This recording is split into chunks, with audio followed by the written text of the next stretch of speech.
அகரம் foundation Chennai D நகர் ரமா காமத்புரம் அருளாம்பாள் தெருவில் இருக்கிற நடிகர் சூர்யா கார்த்தி அவர்களோட அகரம் ஃபவுண்டேஷன் தான் பார்க்க போகிறோம். என்னோட சைக்கிள் பயணத்தில் டி நகர் போத்தீஸிலிருந்து அகரம் ஃபவுண்டேஷனுக்கு சைக்கிளே போகிறோம். அதுவும் அகரம் ஃபவுண்டேஷனுக்கு நம்ம ரீச் ஆகிறது ரொம்ப முக்கியமான landmark Jeeva park. Jeeva park பின்னால் தான் அகரம் ஃபவுண்டேஷன் இருக்குது. ஜீவா பார்க் பின்னால் தான் பழம்பெரும் பாடலாசிரியரான கண்ணதாசன் வீடு இங்கே தான் இருக்குது. கமல் நடித்த சிவப்பு ரோசாக்கள் படத்தில் வர்ற வீடும் இங்கே தான் இருக்குது.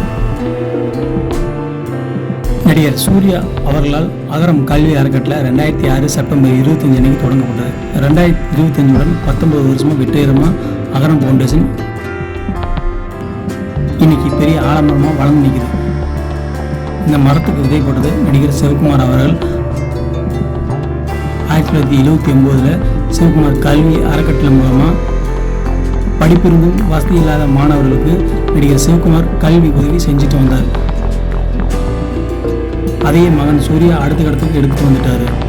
எந்த ஒரு சுயநல நோக்கம் இல்லாமல் பொதுநல நோக்கத்தோடு. அகரம் கல்வி அறக்கட்டளை மூலமாக டாக்டர் பட்டம் பெற்ற ஒரு மாணவர் உலக சுகாதார மையத்தில் வேலை செய்வதாக நடிகர் சூர்யா பெருமையுடன் சொல்லியிருக்கிறார். அகரம் கல்வி அறக்கட்டளையில் மாணவர்கள் படிக்கிற படிப்புகள் மருத்துவம், பொறியியல், துணை மருத்துவம், கலை, அறிவியல், டிப்ளமோ.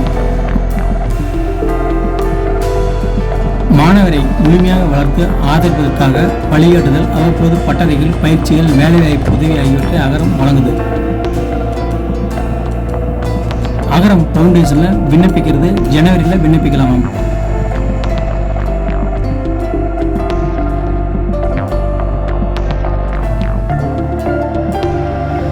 அகரம் ஃபவுண்டேஷனுக்கு ஜீவா பார்க்கிலிருந்து ராஜமன்னர் தெரு, அருளாம்பாள் தெரு, குப்புசாமி தெருன்னு எந்த தெருவிலே வந்தாலும் சேர்ற இடம் அகரம் ஃபவுண்டேஷன் தான்.